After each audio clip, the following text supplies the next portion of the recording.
Hello, and welcome back for another episode of the Accessible Technology Podcast with me, Phoebes Lau.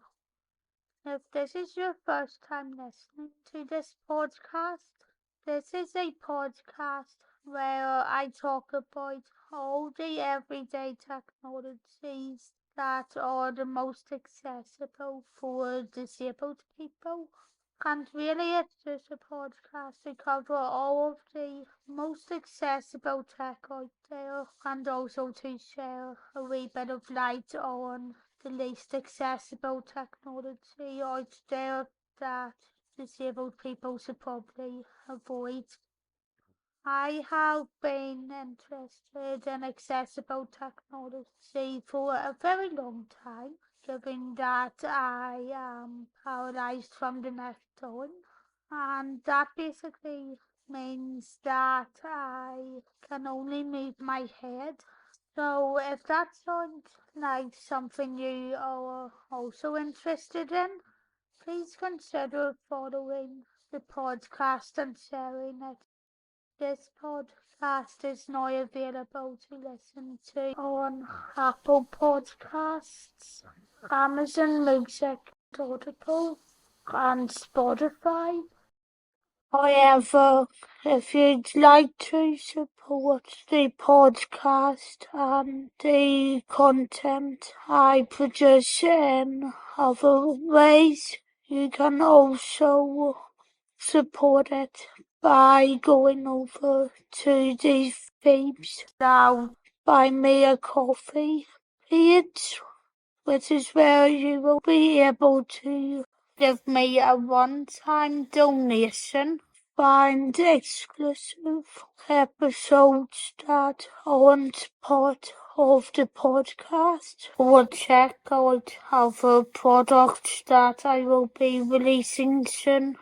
In today's episode, you're going to be hearing an audio unboxing and audio setup and some of my original thoughts on an M1 Pro 14-inch MacBook Pro, which I bought last year.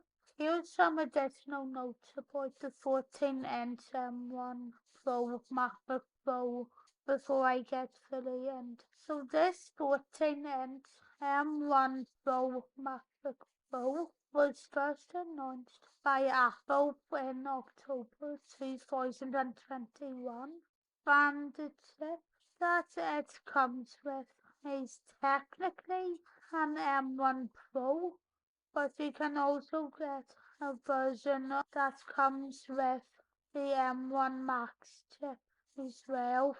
As of 2023, however, it has been discontinued, but you can still get refurbished versions of this laptop, in particular on Apple and on Amazon, although that technically can be somewhere around £1,000 or a couple of £100, which is still a lot. But anyway, now that I've said all of that, let me jump straight in to this episode. Like other devices, you get very nice plastic over the box as well as over the device itself, and at the back of the box you'll find other bits of information which will describe what type of a Mac you've got and what all of its different specs are. And now for opening the box. Gorgeous little thing.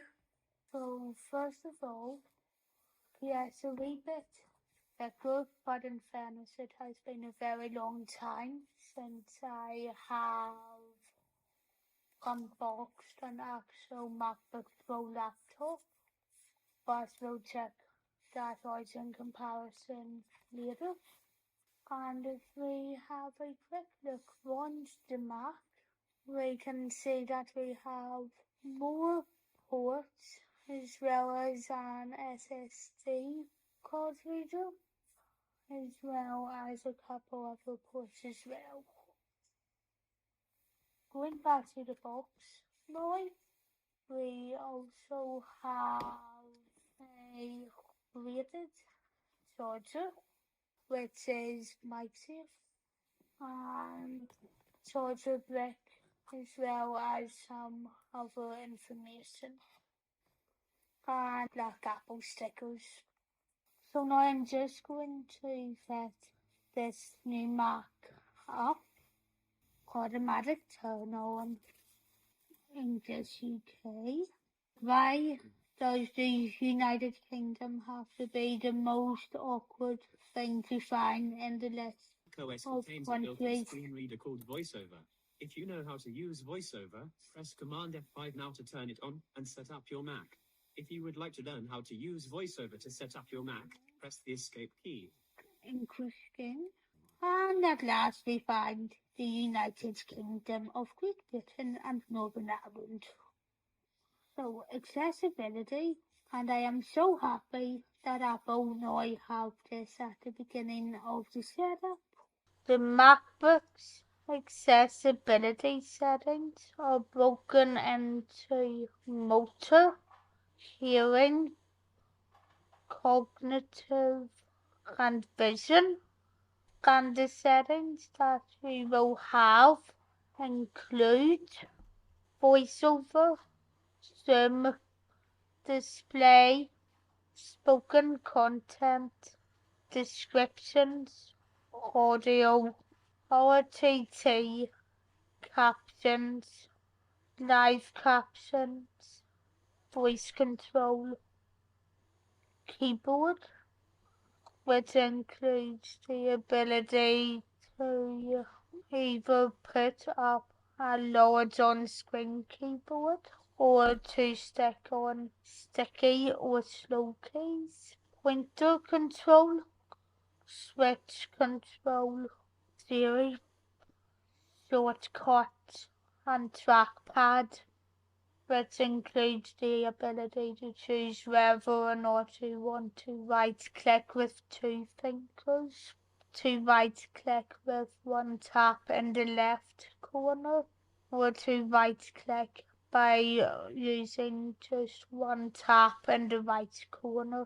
When all of that is done, we are just creating the computer account.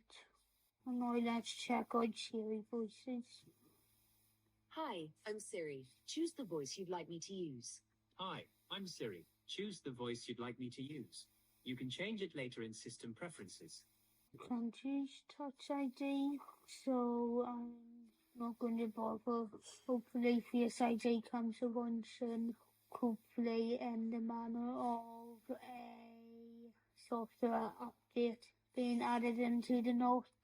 So that is now the new Mac setup, and thanks if you've made it this far. So now I am just going to install apps onto this new Mac and set a couple other things up, but I will update you all in future when the review of this eventually comes out. But now that I've finished, let me ask, did you ever buy a 14-inch or 16-inch MacBook Pro with the M1 chip? Or did you go for any of the other models that came with an M1 chip? How have you found the model you've gone for? And is there anything you like or dislike about it? And what would all of that be? Personally, I did have a hard time with mine when I first got it, because none of my videos were sharing as quickly as they were meant to be. However, since updating my hard drive, I feel like it's really improved. So yeah, I'm having a better experience with it now. However, the notch hasn't really annoyed me as much as I know it has annoyed other people. But that's just personally because of my personal taste. I do have my display set to dark mode, so that might help. Or it's with a wee bit of that. But yeah, each to their own. If you would like to pass on any of your thoughts to me, however, you can include them in a review wherever you're listening to this on, as well as via the contact pages on my eltechreviews.co.uk website or on my other website, bblow.com. If you are interested in watching my other videos on accessible technology, you can find all of them by searching for PL Tech Reviews on YouTube. But if you would also like to view my videos on accessible tourism, as well as my film, TV, theatre reviews and political videos, you can find all of them by searching for Phoebes Lau Journalism on YouTube. And if you would also like a video version of all of that, you can find something like that by searching for the Phoebes Lau podcast on all of the same destinations as you can listen to this podcast on. But of course, there is also the Buy Me a Coffee page where you'll be able to find some exclusive episodes of this podcast that aren't actually part of it. Plus, you'll have the opportunity to give me a one-time donation. The next episode that comes out is going to be an extremely long one, and that is one where I react to everything that Apple announced in their September 2022 event. And then after that, I'll be bringing you an episode on what all I thought about Elon Musk taking over Twitter back when all of that happened. Although he has since said he will step down, although that will only happen when they find an actual replacement. If you would like to support me via my socials, you can do so by searching for @Phoebeslow on Twitter. And you can also follow me on Instagram by searching for the real Phoebeslow. If, however, you would just like to support everything that I do as part of technology reviews, you can support that by just searching for the pltechreviews.co.uk website and giving it a follow if you have a WordPress account. Thanks for listening, and I'll talk to you on the next one. Bye!